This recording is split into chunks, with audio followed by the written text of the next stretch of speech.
Welcome back to IAEE TV, sponsored by TMS. I'm Bob Fryer with CNTV. We got our good friend Chuck Grouzard from GES. My friend, good to see you. Good seeing you. I've been seeing you all week. Let's real quick, the big congrats from Sunday. That was so nice. The ESCA Lifetime Achievement Award. That must have been just a thrill for you. You know, it really was. Unexpected, totally humbled by it. You know, so many amazing Lifetime Achievement winners prior. And just to be part of that legacy group, you know, really just was, I didn't know what to say. You know, it was, and your family was there? They surprised me with having my family come out, my wife Margaret, Maddie Grace, and you know, just knowing that they've been a big part of my success in this industry, just being there to support me and having them in the front row was just one of those moments in time that you're never going to forget. And so, the accolades keep pouring in. IAEE chairperson for 2025. 2025, My goodness. Fasten your seatbelt. We're going to have some fun. What do you? Any big plans? You know what? What's on the plate? You know what? Really fortunate, obviously following in the footsteps of Marie Brown, working very closely with Marsha Flanagan that has just transitioned, finished her first year as our first female CEO, which is exciting for IAEE. And so I think we have a really good foundation laid with a lot of things done this year. So I think you're going to continue to see us be a little bit more strategic, you know, be more collaborative in the industry, really work on things like, you know, the workforce, work on sustainability, collaboration, try to identify what is that I, you know, in international, what should that mean? So there's a lot to be done, a lot to build on the great foundation that's been set. But it's going to be an exciting year. It is amazing to get a lifetime achievement and then go, oh, I still have work to do. I'm not unemployed. I can't retire. Talk to me a little bit about your booth. You can't see it with the cameras, but you have got maybe, I think, maybe the most interactive, exciting, enjoyable booth here at Expo. Yeah, no, I appreciate you sharing that. There they go, right? See the cheer right there? That's what I'm talking about. They're cheering for you, Bob. No, you know what? We have a lot of fun. You know, we really take our presence here at Expo more than just showing up. So literally, we started probably almost 3.5 months ago in just an ideation session with our creative and design team. What are we going to do? What are we going to do? What do we want to do different and better than our experience last year? We'll go through different, you know, iterations of what that should be with fully immersing the attendee, right? They certainly can come and have good conversations with the GES and on-peak team members, but we want them to experience joy. We want them to experience fun along the way. So everything is like bringing them back. We have things planned throughout, literally games playing. We have the Family Feud. So in advance, teams were identified. Clients signed up for us. It went out like that. We had 8 teams signed up, 40 clients signed up within like a week time. They wanted to play Feud. We got the spin to win. What's really cool, Bob, is we actually have a grab for good machine. I don't know if you saw it, but it's money. It's money, but all that money goes to a charity. So it's the charity that IAEE has selected. It's really part of our GS and on-peak DNA. It's all about giving back. A lot of the things that we do in industry is giving back, and so that's just one example.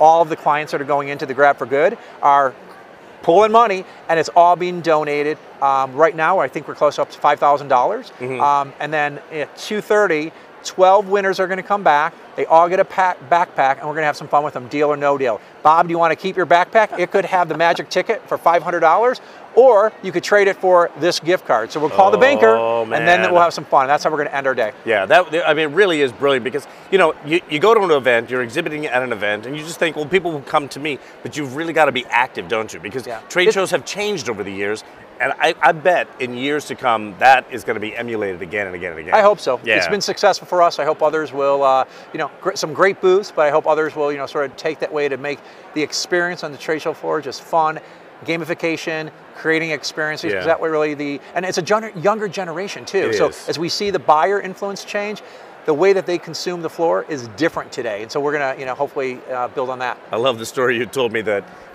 they have a bunch of games over there. Deal or no deal, press your luck, the prices. The Family Feud, The Family Feud. But then somebody who said, name a top game 5 show, answers, and somebody said the dating game, and somebody young said what? Yeah, it was so funny. Top 5 answers of, you know, name a game show. And the person said, the dating game. And the person on our team next, younger professional, said, the dating game? I've never heard of that one. You know, so it was just fun, right? Having good times. Hey, what is it that you get out of it? Do you take advantage? I know you've got your booth here and you're getting a lot of leads and you're talking to people, clients that come up, but do you take advantage of like the education sessions that go on here? We do. Okay. So for us, again, we as an organization, again, goes back to what do you want to achieve by being here at Expo?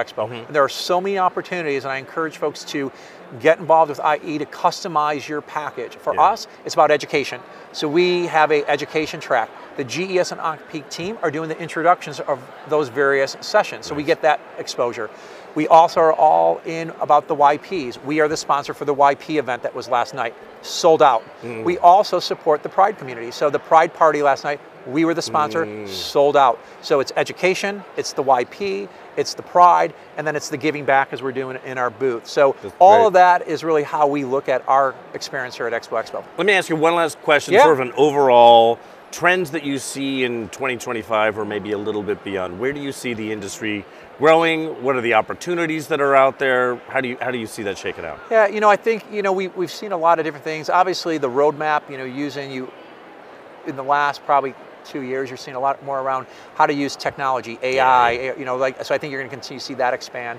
I think just, again, the personalization, how do we take and create maybe different attendee journeys, using data and research to say, okay, the attendee profile has changed, so what do we have to do to track maybe a market that we're not that we're not serving, and then how do we create content? How do we create socialization? How do we create networking opportunities around a different experience for the attendee? So I think the technology piece you see, creating different experience, personalization, creating communities of learning are probably some different areas that you'll see. You mentioned research, so IAEE and SEER have recently, in essence, teamed up, but I think SEER is going to become like a subsidiary, the research arm. arm. Yeah, so it was a decision, a really, it was a big focus of both the IAEE and SEER boards this year. And in coming together, what we have done is we said, okay, we're going to take SEER, which is the research and the data and a great value to the IAEE members, and we're going to bring it in, and it's going to become the research arm of IAEE.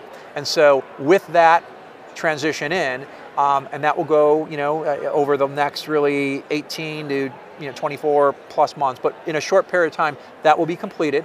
And what we did, interestingly enough, Marsha Flanagan, Marie Brown, and myself, we contacted every major SEER sponsor, shared what we were doing, and really interesting.